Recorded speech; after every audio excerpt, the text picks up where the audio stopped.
Good day, everyone. So today we will make the assignment 2, which is performing the data cleaning and data integration on the three datasets: customer data, support ticket data, transaction, and apply reduction on the merged dataset. So we will merging the three datasets and use person correlation and experiment correlation and create a comparative discussion on the result. Then we will upload it into our YouTube channel. So after merging, we will use person and experiment correlation. We will view, or we will look the correlation of the target and its features, or which is our predictors. Then by looking at it, we can determine on which variables we will remove and which variable will be remain. So before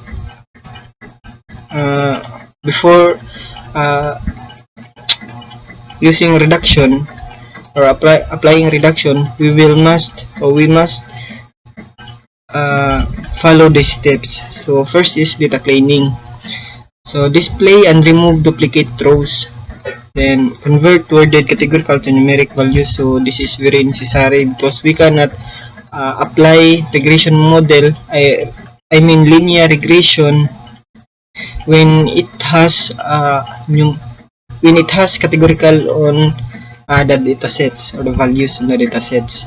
Then display and fill in missing values using suggested method. So just like I said, we will use linear regression since last assignment or activities our teachers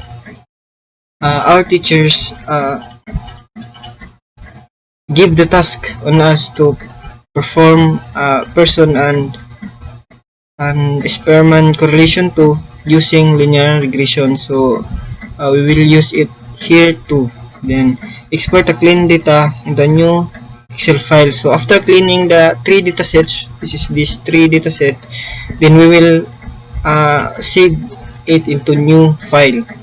Then data integration, merge the datasets. So after since that three datasets has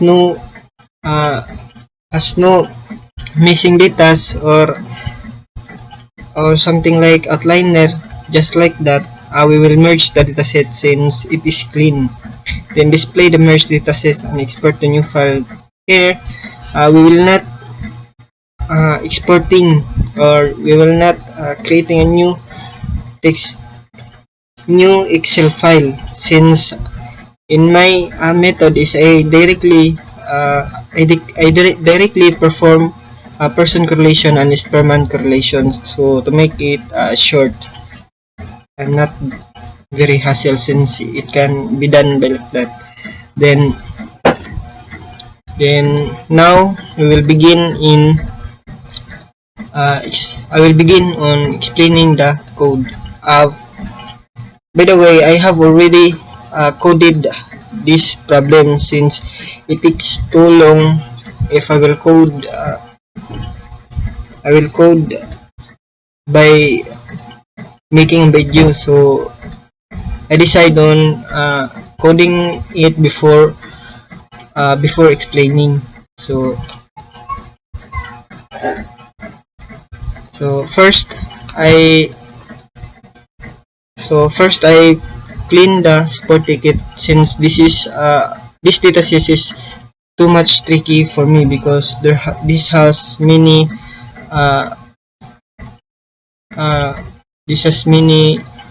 problem with it, like the duplicates of the IDs and the standardization of IDs also, and so forth. So this is my code. So first is I import pandas, then label encoder to numerics, standard scalar for standardization, linear regression. This is the method I use. Then import in numpy as np. So this is for none or missing data. So here, this is the location or path directory of my dataset, support ticket data. Then we will run this. Then use forwarding. So this code, sorry, I forgot to run the importation. So this code is very important because later on in our code we will temporarily fill in the missing data of columns that which has missing by remaining only one data variable, the remaining one variable that we will apply regression. Then after applying is we will revert it to the columns or variables into none, the columns that we applied temporarily data or values on it. So we will run this, then duplicates. We will look the duplicates of our dataset. So here we have 10 duplicates. Then since it is a duplicate, we will remove it. Then now we have 100 dataset. There is no duplicates in there. Then identify the columns and categorical. So this is important because in converting into numeric, the categorical must be determined. So we need to determine first the categorical column so that we can convert it into numeric, since we will using linear regression. So it must needed to convert it into numeric, unlike to other methods in filling missing data. Just like mode, it is not necessarily to convert it, but since we were using linear regression, we will need to convert it. So this is the code for converting into numeric the categorical, since we determine already the categorical columns. Then this is the categorical columns. Then if we look at our code, then the categorical column is now it has no categorical now, since we did convert it into numeric. But look at it, the ticket ID and transaction ID is still string. It has prefix, and it also a string type. We intentionally did that because if we did not make it like that, it will become like this. It count like 1 2 3 something like that. The values in it would not remain. So that's why we skip. This code is for skipping the transaction ID for converting into categorical. That is my purpose. Then this is not necessarily, but for verification we will view the their data type. So the two variables or IDs are still object. So after that we will check the missing values. So we have 2 4 6. We have 6 missing values, which we will we have 6 missing values which we will filling in, we will perform. Then function to clean and standardize. So this is the, just like I said before, if we use the label encoder here, the data or the values would be different. The values here would be different. So to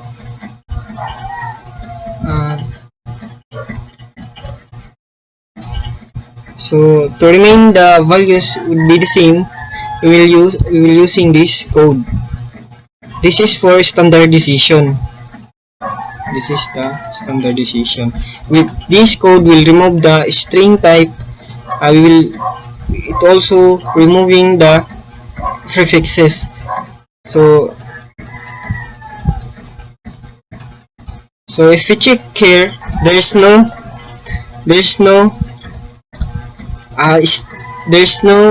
prefixes now, and it also not string. So and the values on it still remain. So this is very good. Okay.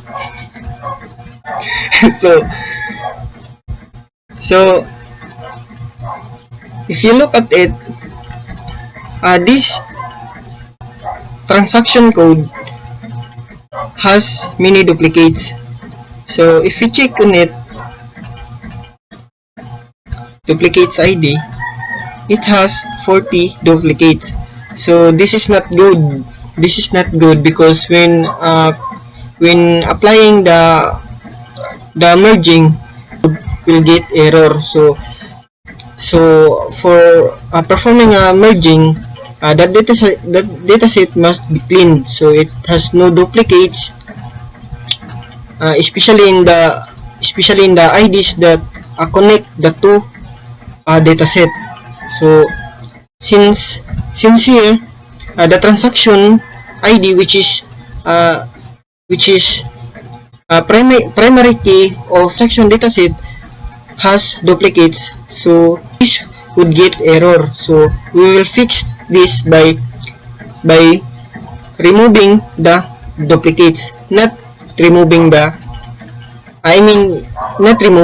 but converting the duplicates into none. So the indexes of that row will be remain. So for example, this index 16.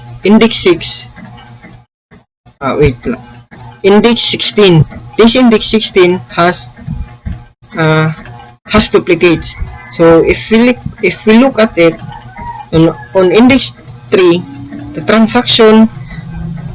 transaction ID index 3, we have value of 10,065 or 10065. Then if you look on index 16, we have the same. So this ID will be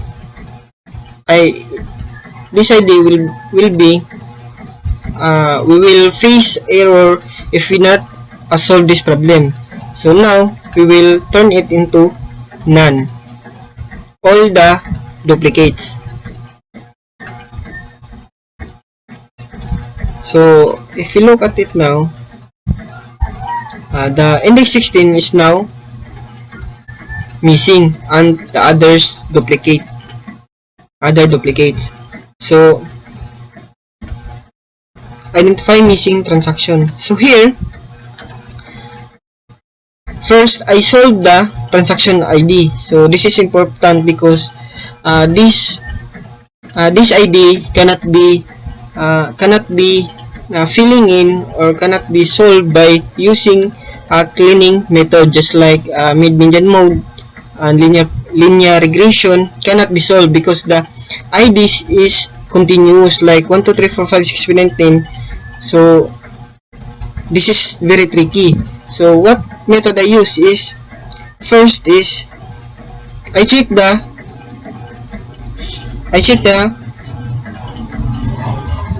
missing values on rows. So I make a set of it. This I will I did gather all the missing rows. So I run this. Then after that is I made a range. Since our value here is start from 10,000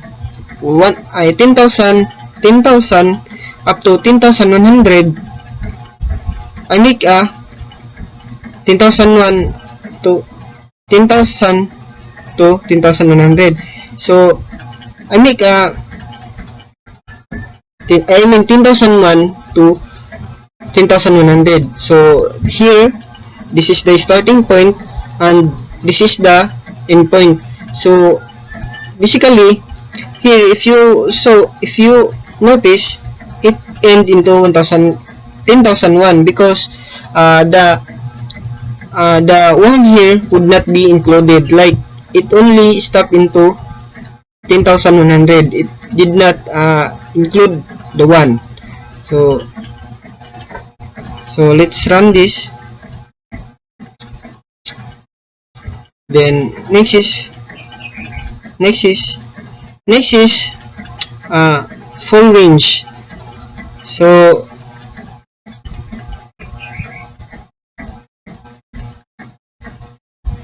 the IDs that are missing.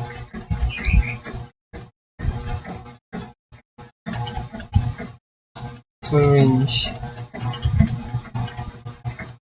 So here I write I put the all ranges. I put here I make a two parameters, full range and existing IDs, which is the missing. Then here I get all the missing rows. Then after that is I applied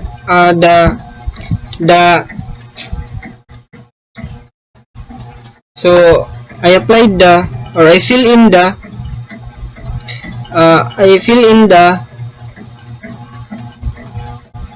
IDs that is not existed in the, or that is not used in the index or in the ID. So what I mean here is just like if the 1, 2, 3, 4, 5 is missing in the IDs, here we will fill in the 1, 2, 3, 4, 5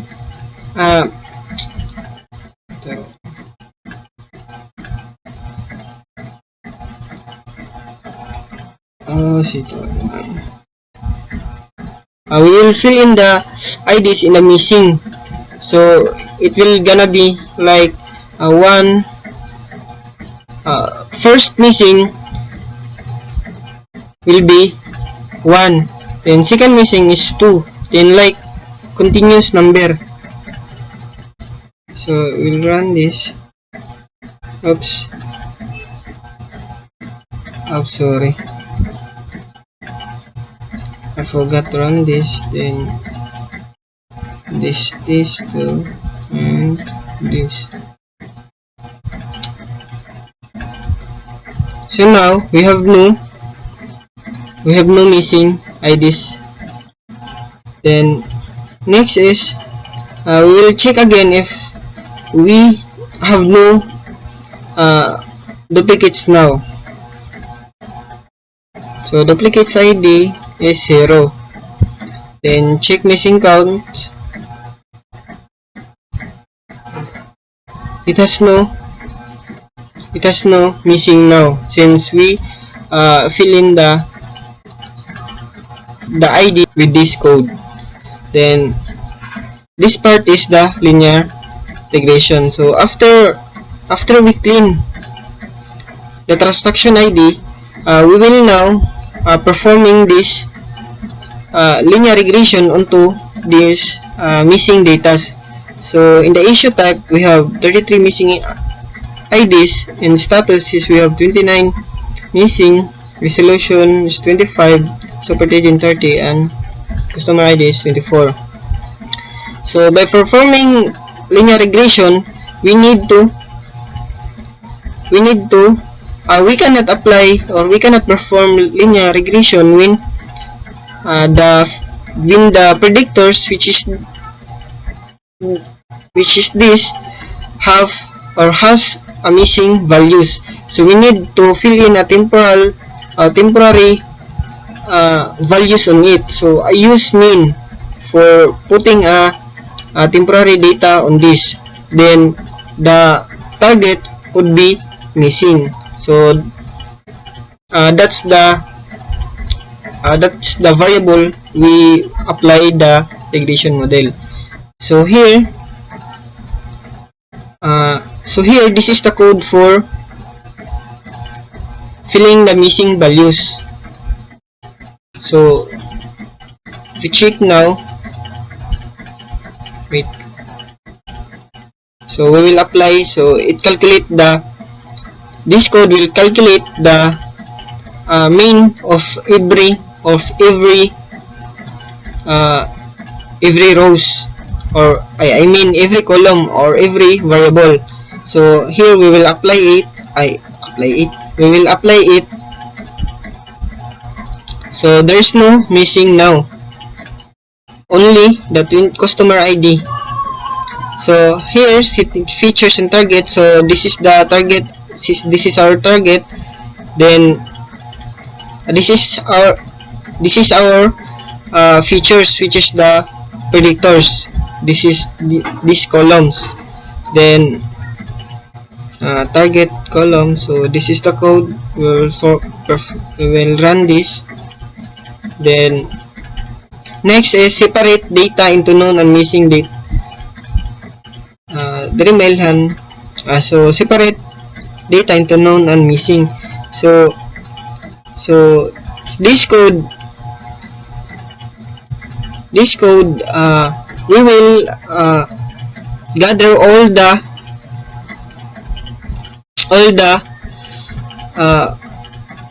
non-values or missing rows in the subset of customer. So here known data, I mean is this is the values without, this is the values with no, this is the value, this is the container with values in the customer feedback. This not include the rows that has in A. So that is the use of that code. Then if missing, so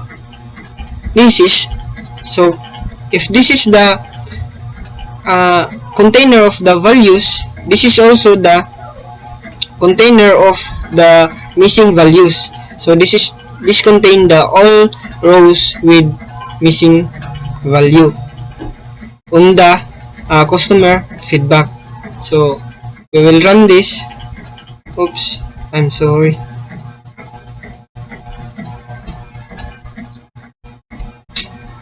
The if missing, the if known.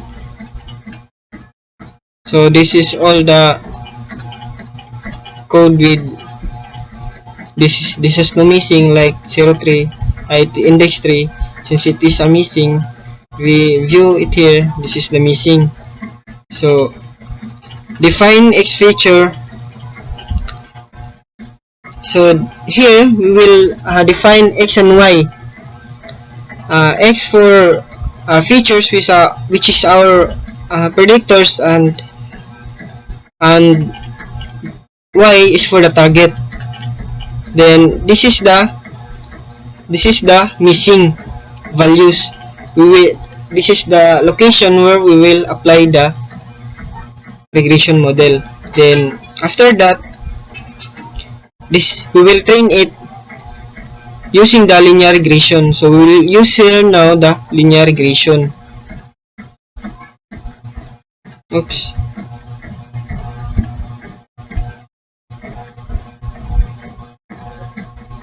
Oh, it's not an error. So now predict. Now after training, we will predict now the value on the X missing here. We will predict now here. So this is it still has no it still has none or missing values. So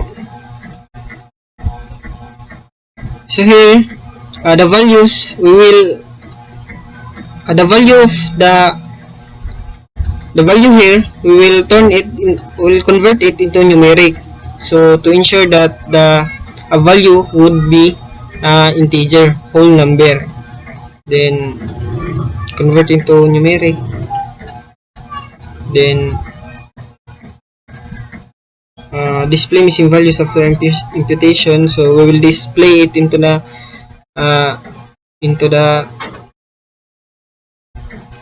so now we have no longer missing on all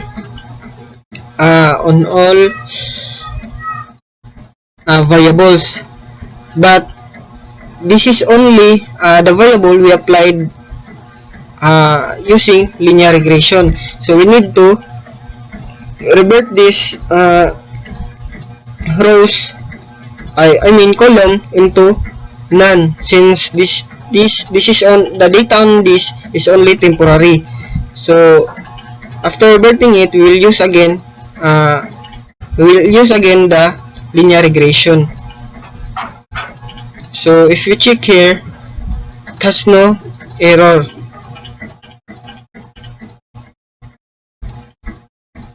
I mean it has no none. So after that we'll display it into the head, then list of transaction to skip. So this is the method for reverting. So we will skip the transaction ID since it has a missing before, and the customer feedback, which is we applied the linear regression. So we will run this, and after that we will revert the values into none, the columns that we put temporary data using main method. So here, as you can see, so the values the missing or the temporary values was removed, and the missing show up. So this is, so after that we will, since we started into the last, we will the neighbor of it will be followed. So here we will perform the linear regression on support agent, and this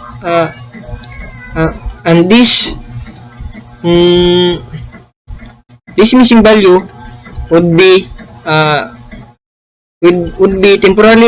temporarily filling in using main method, just like we did on customer feedback. So this process was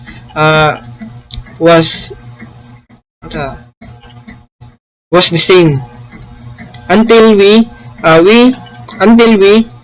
apply the linear regression on all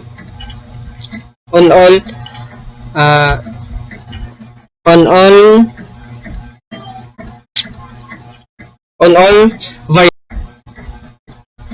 So until we applied linear regression on all variables. So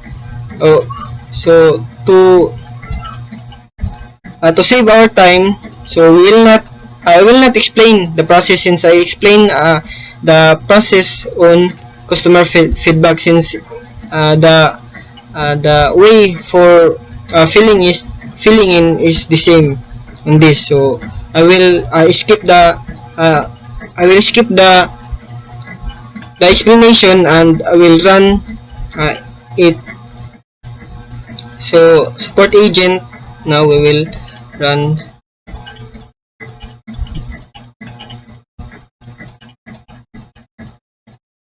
So the code was too long since we did it manually. This is the code of our teacher. So now we have no missing. Now. So it is okay for now to make a new dataset for it. So we name it new support ticket data. I have already run this code. So if we look into our folder, you can see now the new ticket support, new transaction, and new customer, since I code this already. Then the process of this was the same on customer data and transaction. So this 3 dataset was cleaned already. I cleaned it before. So after I take a video, I clean it, so to save much time. So now I will explain the main problem of our exercise today, or assignment. So we will apply the data reduction person correlation on Spearman. So by the way, this code, I make one file only for this code, since this is short code. So this is the code for merging. This is the code for merging, and this is the code for person correlation. So as you notice, the cleaning process is consumable of time, then while merging is not, because the code for merging is too short, and especially on applying the person correlation and Spearman correlation. But the purpose of this is we will view, as I said lately, we will view the variance or the correlation of each predictor and the target. So we can determine on which variables we need to remove, since it has no relationship on it. So after that, we will remove this and we will run this. This is for the merging.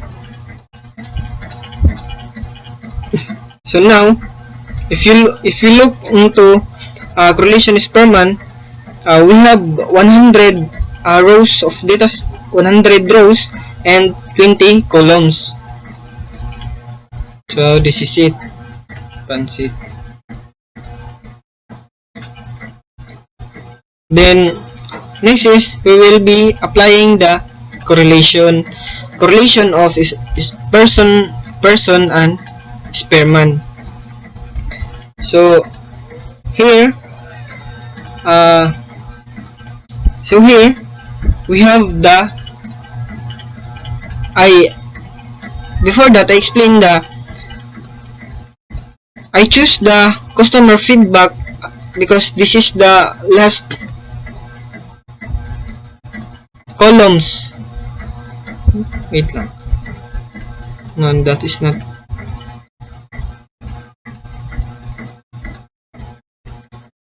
Customer feedback. I choose the customer feedback since it is the last last uh, last column. Then the predictors is all the all the mm, all the columns. So I set the it automatically make the all columns except for the target as the predictors. So as you can see here, this is the value for person and this is value for Spearman. So we have a table here on which we can view on the dataset that deserve to remain and needed to remove. So we can only keep the 0.30 to 0.50, though it's low positive negative correlation, but we need to keep it. But for 0.0 to 30, negligible correlation, so it has no correlation, we will remove it. So if you look into our output, then we will view that all these negatives will be removing. So it means that they have no correlation. So means the customer feedback has no correlation with customer ID, name, gender, city, preferred, and loyalty score, and so forth. So I don't know if it has. I think the customer feedback has no relationship with all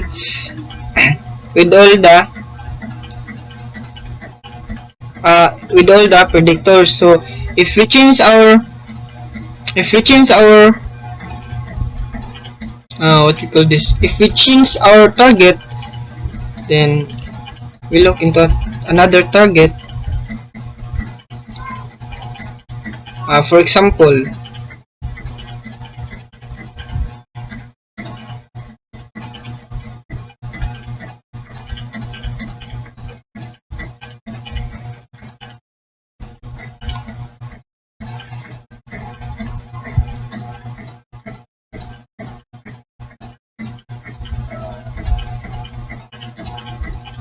age. We will change to age.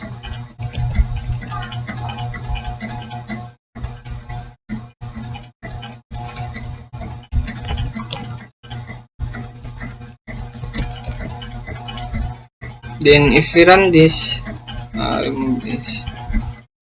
Then if we run this again,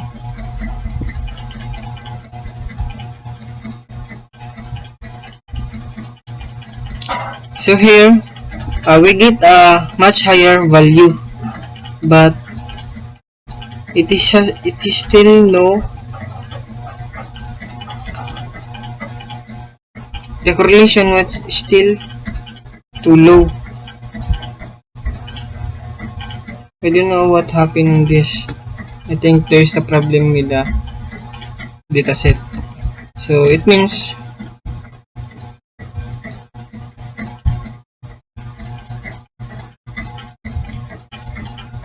I will try to find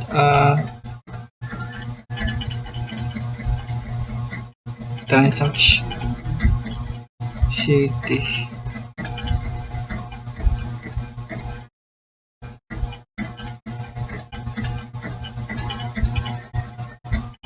I think this dataset has no relation.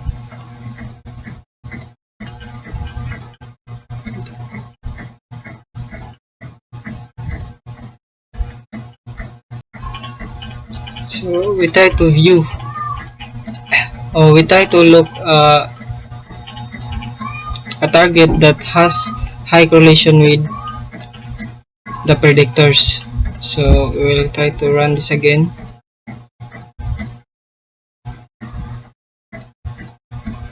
It still has no. it is the correlation of all predictors has still low. I think the reason of it because our our dataset is categorical. All of our dataset is categorical. So if we try to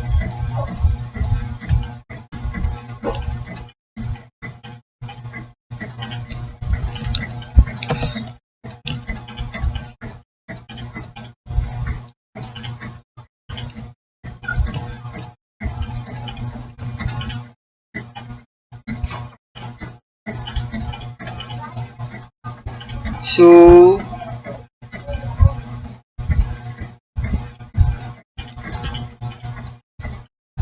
Berson correlation, Spearman correlation. Look at that Spearman correlation 0.40.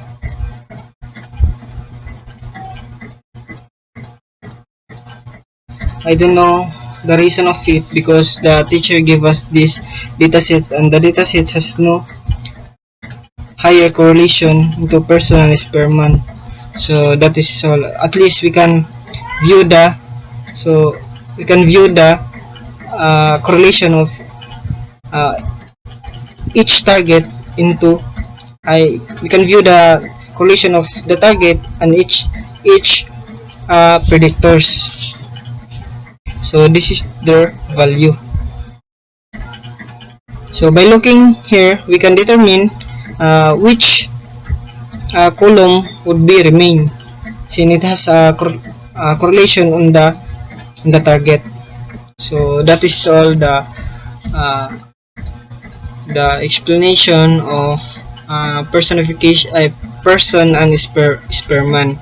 So this is the code for transaction, which is I did not display lately. I did not display, and this is the customer. So they are all similar approach. It even though they have a small twist on coding. Code was too long. So that's all.